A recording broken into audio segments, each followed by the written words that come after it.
After his early role as Frank Burns in MASH and now Apocalypse in the Great Santini, one could wonder whether Duvall might like to make a career out of playing emotionally unstable military men. Well, you know, I don't think they're really emotionally unstable. I think that, like I've said before today with other people, that, you know, if you take private, very personal moments from any interesting person's life and put them on screen or on stage or put them wherever, even if you look through a window at them, that you're going to say out of context that these people are nuts. You know, you played a nutty guy. The guy in Apocalypse, to me, wasn't nutty. He was a guy, he behaved like I behave when I get with my friends and I want to go, not surfing, but play tennis or do some crazy touch football games. You just put that behavior in a war situation, and it seems crazy, but I'm sure, as I've talked with people from the Air Cavalry, there were those guys over there that behaved like that. And it's like a nuts behavior, like not crazy nuts, but like fun nuts, you know what I'm saying? Not like really psychotic nuts, it's fun. You say the guy's nuts, you know, so it's that offhand remark. And I think that's what I try to bring to those guys. You know, they had their bad sides too, but their nuts is really more fun. But it can border into something else too, but it's there in those characters, I think. Especially in the Apocalypse, you know, to break the boredom. I guess the guys, supposedly, some of those guys, I understand the Air Cavalry had it down so much, they had to do things to beat the boredom. You know, and they had it down so pat, you know, they found ways to get around it. I understand one guy told me that there was a barbed wire fence into the ocean, and the American troops would take R&R here, surf, and the Viet Cong would be surfing over here. And then they'd go back and they'd fight the next week, you know, as soon as they were through their leave. So I guess it was a bizarre situation over there. I mean, even in The Godfather, which is just a splendidly textured film with a lot of different characters. That's a wonderful film. Do you know, Dad, not one of us has ever beaten you in a single game. Not checkers, not dominoes, not softball, nothing. Watch it, Ben. He's getting that look. Come on over here. Come on over here to Daddy Bull. It's all over, Colonel.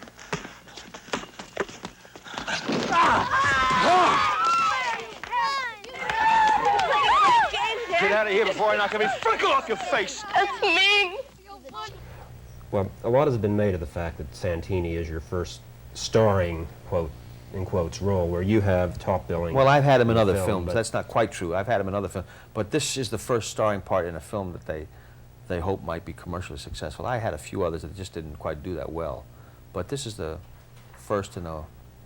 Well, you're a guy that everybody's crazy about in the other roles that you've done. Is it important to you to, you know, be the star, again, in quotes? No, I mean, I like to make a good living and money, and the more money I can make, the better. As long as it's there, I want to get my fair share in Hollywood, because there's a lot of money out there, and I want to get my fair share. And but now I'm in a starring category, as they say out there.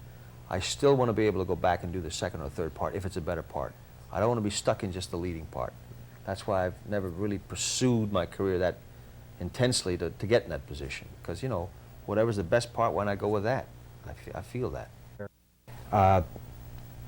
You're the man who fixes everything and the link between everything, and yet you're in many ways one of the most sympathetic characters in the film and one of the most memorable characters in the film, despite Brando and Pacino and so forth. In Apocalypse Now, you're the character that everybody remembers, and these were not starring roles. Well, yeah, I think in Apocalypse, like I told somebody, it was my first flashy role, really flashy on paper. Like sometimes I say I get on stage. While Hagen was it was a kind of guy you had to walk a certain kind of periphery line. I mean, you had to walk a line as the character and as the actor. You couldn't step, Hagen, you couldn't step over, because you couldn't get too close to the family, being an adopted son. And the character was, he couldn't get too close, and as the actor, you couldn't get in too close. You had to hang back and not, you know, clean up all the marbles in an obvious way. You couldn't be a flashy character. You're a very active guy yourself. You went with Luke Jerstead to India. Yeah, that was almost a mistake. Why was it? I almost was killed. I say that because never in my life have I sensed death all the way around me. I sensed it. I flipped out of the boat. I had a hold of the rope. They got me back in. And Kenny Warren said if they hadn't got me back in, I might still be in that river, because it's probably the fastest dropping river in the world, or parts of the upper Ganges. But as you say, I am active, but not in those areas again, I don't think.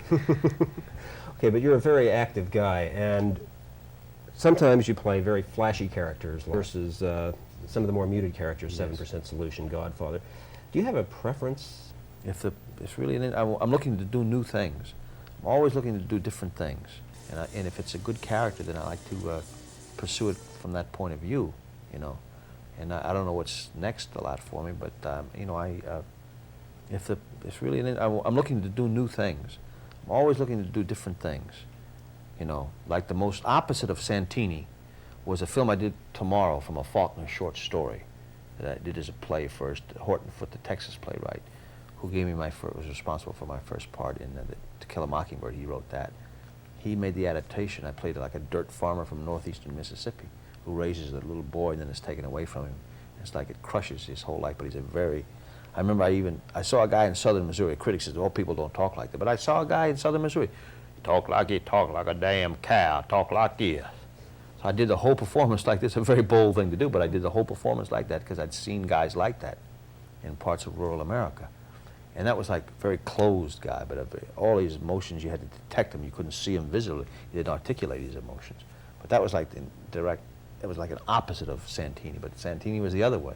So I like to play all kinds of parts.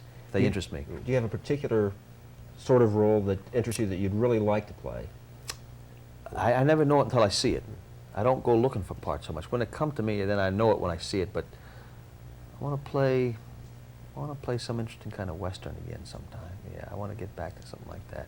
I always said if I had to do a series on TV, which I wouldn't want to do because I hate to learn a lot of lines, the only way I would do a series if I play a mute gunfighter. So you didn't have to learn any lines. You could ride a horse all week. That would be nice.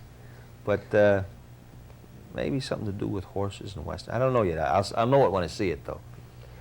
Well, a lot has been made of the fact that Santini is your first starring, in quotes, role where you have top billing. Well, I've had him in other film, films. but That's not quite true. I've had him in other films. But this is the first starring part in a film that they hope might be commercially successful. I had a few others that just didn't quite do that well.